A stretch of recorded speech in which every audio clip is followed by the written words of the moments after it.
Cuando leemos las Escrituras, procurando entender qué es lo que Dios me quiere decir a mí, naturalmente hablamos de las Escrituras, conversamos de ellas.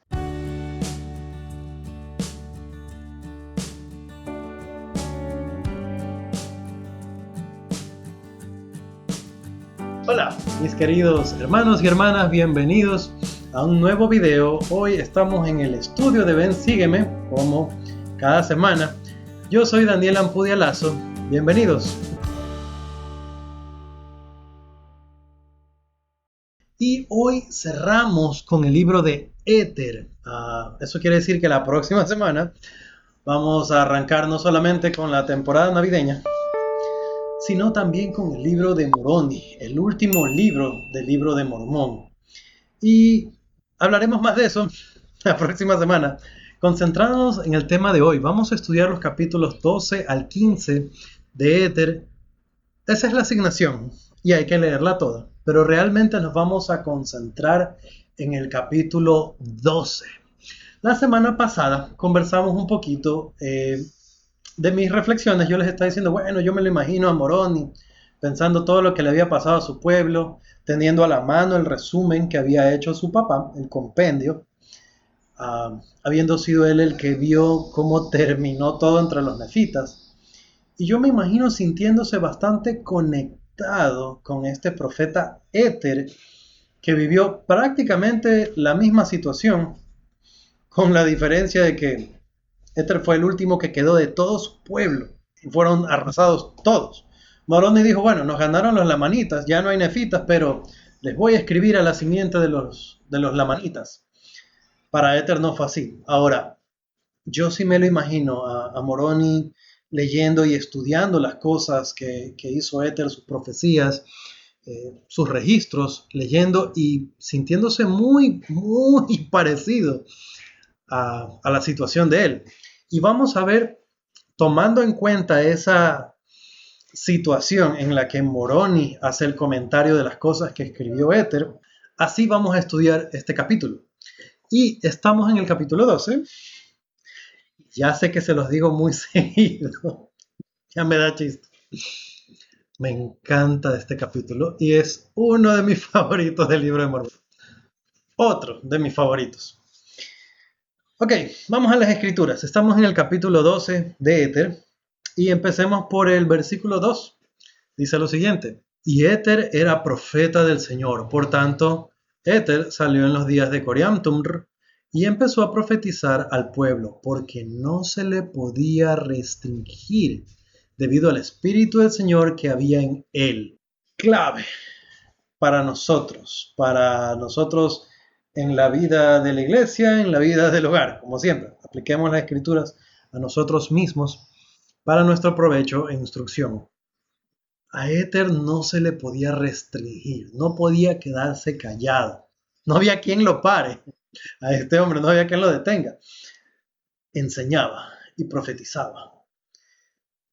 Yo he notado que cuando nosotros leemos las escrituras, no por cumplir, no simplemente como, el obispo me puso la meta, tengo que leer también hoy día. Cuando estábamos leyendo y pensando en los jóvenes, estoy con la meta de los hombres jóvenes o de las mujeres jóvenes, tengo que leer todos los días. Cuando no leemos de esta manera, sino que cuando estudiamos queriendo conocer a estos personajes, tratando de entender sus vidas, tratando de ver qué del sacrificio que ellos hicieron es relevante para nosotros, cómo podemos ser agradecidos con eso. Cuando estudiamos de esa manera, cuando leemos las escrituras, procurando entender qué es lo que Dios me quiere decir a mí, naturalmente hablamos de las escrituras, conversamos de ellas, conversamos con cualquier tema. Puede ser que, por ejemplo, uno de mis hijos tenga un desafío y me diga, papá, pasó esto. Las escrituras están allí. Sabes, hijo, justo estaba yo leyendo acerca de Moroni y a él le pasó esto. Se parece a lo que te pasó a ti. Veamos lo que hizo él. Acompáñame. No se nos puede restringir si estamos llenos del Espíritu del Señor. Así que esta es una clave.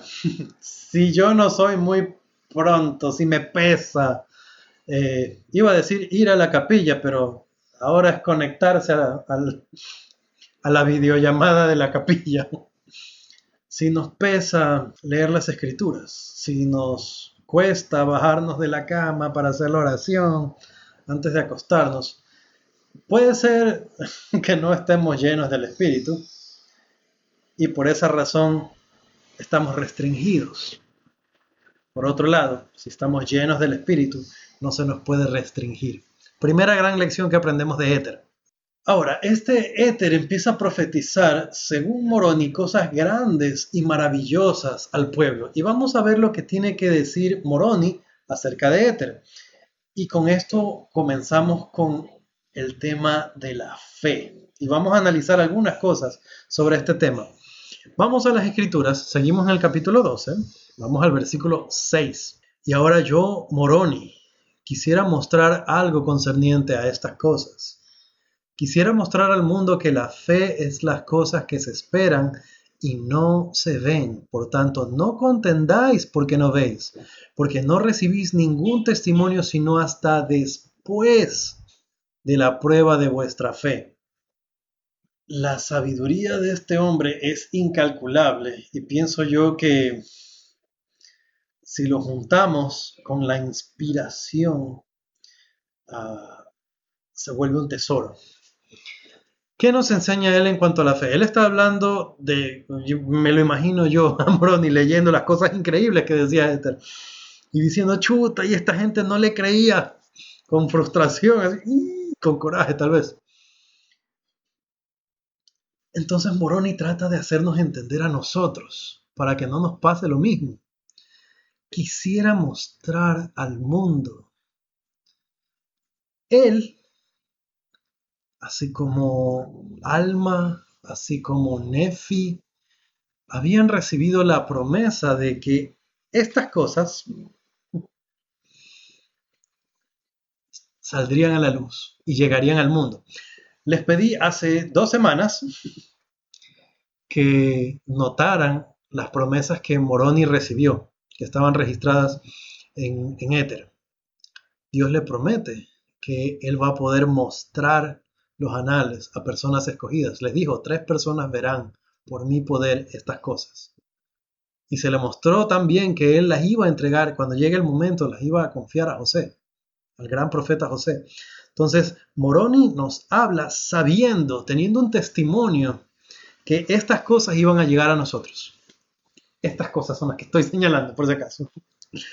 Entonces, él sabiendo que estas cosas llegarían a nosotros, escribe al mundo, sabiendo que sus palabras iban a llegar. Quisiera hablar algo concerniente a estas cosas, quisiera mostrar al mundo. Va a establecer su caso, va a presentar su tesis y nos va a dar todas las razones por las que su tesis es correcta. Nos va a argumentar. Quisiera mostrar al mundo que la fe es las cosas que se esperan y no se ven. Por tanto, no contendáis porque no veis. O en otras palabras le dice, yo ya sé lo que la gente piensa. La gente es dura, no cree. Pero la fe precisamente es eso, que no vemos. Pero si creemos, entonces veremos. No recibís ningún testimonio, sino hasta después de la prueba de vuestra fe. Ahora, Moroni en adelante empieza a citar varias escrituras diciendo fue por la fe que ellos hicieron esto, fue por la fe que pasó lo de aquí, fue por la fe que pasó lo de acá. Y empieza a hablar de varias cosas y de cómo todas estas cosas que están en las escrituras, que fueron profetizadas y que ya pasaron, todas se dieron por causa de la fe. Y cuando habla acerca de todas estas cosas, dice, por ejemplo, en el versículo 8, pero por motivo de la fe de los hombres, Él se ha manifestado al mundo y ha glorificado el nombre del Padre y preparado un medio por el cual otros pueden ser participantes del don celestial, para que tengan esperanza en las cosas que no han visto. Aquí Él introduce otro concepto que es esperanza. Cuando yo era jovencito y aprendía sobre las escrituras y recuerdo a mis maestros hablando de la fe, la esperanza y la caridad, yo no lograba entender cuál era la diferencia entre la fe y la esperanza, pero son dos cosas distintas. Puede tener cosas que tengan en común, están relacionadas, pero no son exactamente la misma cosa. Y sería bueno generar un análisis familiar acerca de en qué cosas tenemos fe, en qué cosas tenemos esperanza, qué cosa es para mí, antes de hablar de los conceptos de la escritura, qué cosa para mí es tener esperanza. Fe ya vimos. Fe, bueno, ya vimos lo que no es. Fe no es tener un conocimiento perfecto, no es tener una certeza. Así que no se peleen porque no ven. El testimonio viene después de la prueba de la fe. Este versículo 8 que acabamos de leer habla de que por causa de la fe, en otras palabras, la fe es primero, por motivo de la fe, Él se ha manifestado al mundo. Por causa de esa fe, Él ha preparado el medio para que podamos ser partícipes del don celestial, que es un lenguaje bien lindo y que de forma sencilla quiere decir que con eso nosotros podemos volver con Él, ser como Él y como nuestro Padre, participar del don celestial. Ahora, estas cosas las podemos obtener por medio de la fe, que es primero, para que tengan esperanza de las cosas que no han visto. Ahora que tenemos fe y que esa fe nosotros sabemos, no es una fe ciega, no es creer en cualquier cosa, creemos en el montón de pruebas que tenemos. Las escrituras están repletas de pruebas, repletas. Entonces no es una fe ciega. Ponemos fe y por causa de la fe que tenemos y de los milagros que empezamos a ver, podemos tener esperanza. Así que el consejo de Moroni viene en el versículo 9. Habiendo hablado de todas estas cosas, hermanos, Moroni dice, por lo tanto, vosotros también podéis tener esperanza y participar del don, si tan solo tenéis fe. Entonces, Moroni habla de estas cosas y ahora nos invita, nos dice, aquí está el propósito. Para esto es, y ustedes lo pueden tener también, si tienen fe. Él enseñó estas cosas con frustración entre los nefitas, él y su padre, sin mayor éxito, sabiendo que iban a ser por completo destruidos. Pero le queda una esperanza a él también. Tuvo fe en que estas cosas aparecerían a nosotros y tiene la esperanza. Mis hermanos no me escucharon, no se arrepintieron, están destruidos. Ahí están el montón de cuerpos. Pero le estoy hablando a otras personas. Quisiera mostrar al mundo. Y a nosotros sí nos pueden llegar sus palabras. Y Él tiene fe y esperanza en nosotros. Ya no en sus hermanos, ya no en su pueblo, pero en nosotros. Así que démosle ese gusto a Moroni de que no haya escrito en vano. Que nosotros tengamos la fe que no tuvieron sus hermanos, que desarrollemos esperanza, como Él lo promete. Ahora, como les menciono, Él habla de varios de los grandes ejemplos de las Escrituras como prueba para que nosotros tengamos fe, tengamos esperanza. Y Él habla de varios, habla de Alma y Amulek, y habla de que su fe hizo que se derribara la prisión. Habla de que la fe de Amón hizo de que los lamanitas recibieran, no solamente que no los maten, sino que se conviertan al Señor, de que reciban el Espíritu Santo, que sean tan buenos como los nefitas, que sean más buenos que los nefitas, que lleguen a ser un pueblo deleitable. Y empieza a hablar de todas estas personas que obraron cosas poderosas por medio de la fe. Yo me lo imagino a Moroni emocionado, recordando todas estas cosas increíbles de las escrituras del compendio que heredó de su papá. Y es por la fe que a muchos se les ha revelado el Cristo. Y a mí se me viene a la mente, claro, a Nefi, él mismo escribió acerca del hermano de Jared, de cómo a él se le presentó el Salvador. y su propia experiencia, sus propias experiencias. Moroni habla de que los tres nefitas le fueron revelados a él y habla de cómo fueron también, bueno, su papá habla de cómo fueron quitados, pero Mormón y Moroni recibieron su visita. Y al hablar de todos estos personajes y de su gran fe y de volver a Éter y las cosas increíbles que registró Éter, pasa lo siguiente con Moroni. Vamos a las escrituras otra vez. Versículo 22. Y es por la fe que mis padres han obtenido la promesa de que estas cosas han de llegar a sus hermanos por medio de los gentiles. Por tanto, el Señor me ha mandado, sí, aún Jesucristo mismo. Entonces aquí Moroni está hablando de esta promesa que habíamos hablado, que han recibido varios de los profetas del libro de Mormón, que estas cosas llegarían a muchos. Y ahí es donde yo percibo este cambio de ánimo en Moroni, versículo 23. Y le dije, Señor, los gentiles se burlarán de estas cosas, debido a nuestra debilidad en escribir, porque tú, Señor, nos has hecho fuertes en palabras por la fe, pero no nos has hecho fuertes para escribir, porque concediste que todos los de este pueblo declarasen mucho por motivo del Espíritu Santo que tú les has dado. Y tú has hecho que no podamos escribir sino poco, a causa de la torpeza de nuestras manos. He aquí, no nos has hecho fuertes en escribir como al hermano de Jared, porque le concediste que las cosas que él escribiera fuesen tan potentes como tú lo eres, al grado de dominar al hombre al leerlas. También has hecho grandes y potentes nuestras palabras, al grado de que no las podemos escribir.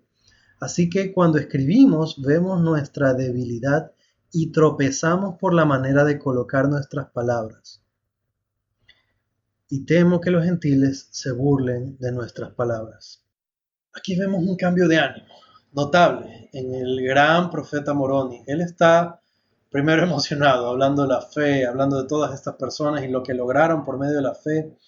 Y luego es casi como que él empieza y todas estas palabras que he escrito van a llegar a los gentiles y es mi responsabilidad que ellos se conviertan con lo que yo estoy leyendo y lo que hago no es suficientemente bueno. Señor, tú me has hecho bueno para hablar, pero no soy bueno para escribir.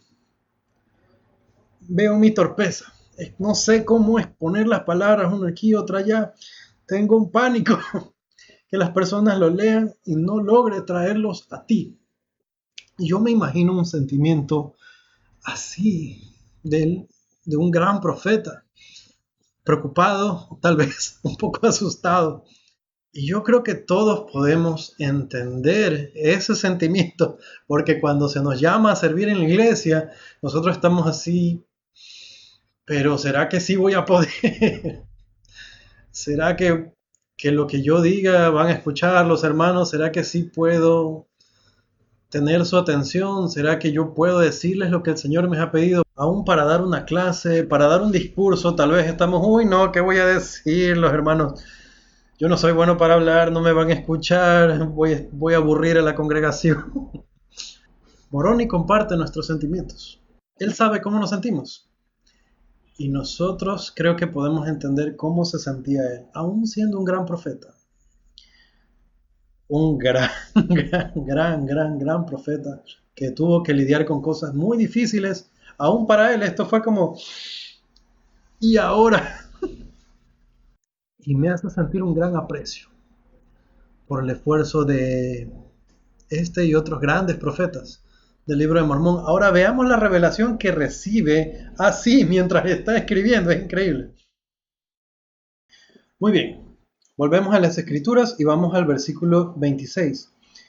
Y cuando hube dicho esto, el Señor me habló diciendo, los insensatos hacen burla, mas se lamentarán. Y mi gracia es suficiente para los mansos, para que no saquen provecho de vuestra debilidad. Y si los hombres vienen a mí, les mostraré su debilidad. Doy a los hombres debilidad para que sean humildes. Y basta mi gracia a todos los hombres que se humillan ante mí. porque si se humillan ante mí y tienen fe en mí, entonces haré que las cosas débiles sean fuertes para ellas. El consuelo del Señor no tardó en llegar para este fiel siervo. Y aquí hay muchas cosas que se aclaran. Moroni aceptaba, no es que estaba sumido en la depresión o algo así, él aceptaba de que el poder que Dios le había dado le permitía hablar y hablar con poder, pero se le hacía difícil escribir. Y yo me imagino que él tuvo varias oraciones, muchísimas, en las que él rogaba: Señor, por favor, ayúdame a escribir. Entendiendo él la importancia de lo que tendría que escribir. Ahora, el Señor lo consuela diciéndole: no te preocupes por las burlas, los insensatos se burlan, pero no importa. eh, los insensatos se burlan, se van a lamentar también. En otras palabras, usted, mijito, no haga caso. Y yo pienso que la misma actitud debemos tenerla con respecto a cosas de la iglesia. No que no nos debe interesar si preparé bien el discurso, si voy a dar bien la clase. Obviamente nos tiene que interesar. A Moroni le interesaba.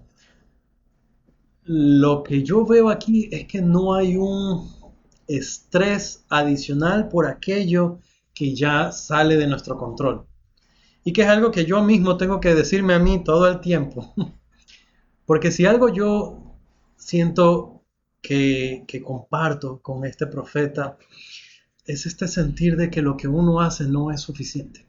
El Señor explica: mira, es verdad, tú tienes esta debilidad, yo le doy debilidad a todos los hombres, porque es un requisito, es necesario para que ellos vengan a mí. Pero eso no se queda así, Él da la promesa: si los hombres vienen a mí y tienen fe en mí, entonces haré que las cosas débiles sean fuertes para ellos. Y yo no sé ustedes, yo leo las palabras de Moroni y me conmueven. Así que se cumplió la profecía, se cumplió la promesa del Señor para Moroni. Yo leo lo que él escribe en el capítulo 10, donde está la promesa, y no podemos dudar que el Señor convirtió su debilidad en fortaleza. Ahora, más adelante, Moroni habla de algunas cosas más, y nosotros hablamos de la fe y de la esperanza. Vamos al versículo 34, dice: y ahora sé que este amor que has tenido por los hijos de los hombres es la caridad. Por tanto, a menos que los hombres tengan caridad, no pueden heredar ese lugar que has preparado en las mansiones de tu Padre. Fe, esperanza, caridad, que es amor. No voy a hablar mucho acerca de la caridad porque voy a guardar ese tema para más adelante. Va a llegar el momento en que vamos a hablar bastante sobre eso cuando estudiemos el libro de Moroni. Pero fíjense cómo aquí él, en su desarrollo, él mismo no solo enseña, sino que entiende. Y es lo que pasa con nosotros. Nosotros enseñamos, y a medida que servimos, a medida que actuamos en nuestros llamamientos, a medida que nosotros estudiamos las Escrituras y procuramos enseñarlas a alguien más, aprendemos. Quedemos con una nota alta.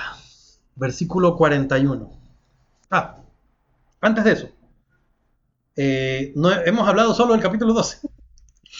¿Qué pasa en el 13, el 14 y el 15? Bueno, la destrucción de los jareditas, en resumen. Se hacen grandes guerras, se levanta un Lib y un Coriantumr, que son, ambos tienen cada uno su bando y son, la gente se va para el un bando, para el otro bando, los dos eran terribles. El profeta Éter es comisionado con advertirle a Coriantumr y darle un ultimátum. El Señor le manda a decir: si tú en este momento dejas la guerra, si tú dices no voy a pelear más, el Señor le iba a dar otra oportunidad a todo el pueblo para que haya más profetas, para que les puedan enseñar, para ver si se arrepienten, lo que sea. Coriantumr, bien orgulloso, no quiso, no hizo caso de esta advertencia de Éter. Entonces continuaron las guerras. Que la guerra luego no era con este Lib porque fue derrotado, sino con Shis. Shis y Coriantumr son los últimos dos grandes líderes guerreros de los jarebitas y se arma una escena terrible. Ahora, Coriantumr nota que se están cumpliendo las palabras de Éter. Ve que están en camino a destruir por completo a toda la sociedad. Todo el pueblo se iba a morir. Entonces Coriantumr busca a Shis y le dice, ¿sabes qué? Te cedo el poder. No quiero nada, no pasa nada. Y Shis, totalmente dominado, totalmente absorto de venganza y de poder, dice, la única disculpa que yo voy a aceptar es tu cabeza. Entonces la gente que estaba con Coriantumr le da más coraje, se atacan porque ¿cómo puede ser que nosotros vendimos a proponer venimos a rendirnos, se me fue la palabra, venimos a rendirnos y este tipo encima quiere matar a nuestro líder, así no. Y la guerra escala. Se da la narración como quedan tantos de este bando, tantos de este bando, se duermen, se despiertan, siguen matándose, quedan tantos de este bando, se duermen, se levantan, siguen matándose, hasta que no quedan más que Shis y Coriantumr. Y finalmente Shis se desmaya por completo, ya no se levanta por la pérdida de sangre, así que Coriantumr lo mata. Ve que queda todo el mundo muerto, que no queda una persona de pie. Y la escritura narra que se esfuerza, se cae y queda como muerto. Ahora, este Coriantumr, que queda como él solo, el único sobreviviente, no muere, sino que ve como la tierra es heredada por un pueblo nuevo, los mulequitas. Ahora, ¿quiénes son los mulequitas? Son los que vinieron con Mulek, que era uno de los hijos del rey Sedequías, que era rey de Jerusalén cuando Jerusalén fue atacada y fue destruida, que fue la época en la que Nefi salió también. Bueno, Nefi salió años antes de que eso pase. Mulek sale huyendo cuando Jerusalén es destruida. Él se establece aquí y luego este pueblo, los mulequitas, se encuentran con el pueblo del rey Mosía y se hacen un solo pueblo. Y entonces, por un lado, los nefitas tenían esta leyenda que habían escuchado de este Coriantumr, que vivió entre ellos 7, 9 lunas, algo así. No me pregunten qué significa eso. Eso dice el libro de Mormón. Por otro lado, el pueblo de Limi venía con la historia de ellos, con las 24 planchas. No han de haber sido así, sino así. Las 24 planchas areditas. Ahora, este pueblo llega a su fin. ¿Por qué? Porque no hicieron caso al consejo del profeta. Que no sea así con nuestra familia. Y ahora sí, como les decía, no queremos terminar en una nota sombría de un pueblo completamente destruido, arrasado. Capítulo 12, versículo 41. Y ahora quisiera exhortaros a buscar a este Jesús, de quien han escrito los profetas y apóstoles de Dios el Padre, y también del Señor Jesucristo y del Espíritu Santo, que da testimonio de ellos. Esté y permanezca en vosotros para siempre jamás. Amén. Con eso, terminamos la historia de los Jareditas. Una historia muy similar a la de los nefitas, con la excepción de que en lugar de quedar solo un bando, quedó solo una persona. Todas estas cosas deben aplicarse a nuestras familias. A mí individualmente. ¿Qué aprendo yo de este pueblo? Hoy hemos aprendido muchas cosas. Pero yo que sigamos el consejo de Moroni, el consejo de Éter, de que se acaben las guerras, de presentar a Dios nuestras debilidades con humildad para que las haga fortaleza, de tener fe, de tener esperanza y de tener caridad. Veremos ahora, vimos el relato de los días finales de Éter y de su pueblo. Entraremos a ver los días finales de los nefitas, de Moroni, de su pueblo. Conmigo es hasta la próxima. No se olviden, si les ha gustado el estudio, dejar su like. Suscribirse significa mucho para nosotros si nos ayudan con su suscripción. Y compartirlo con alguien más si piensan que es de beneficio y de provecho.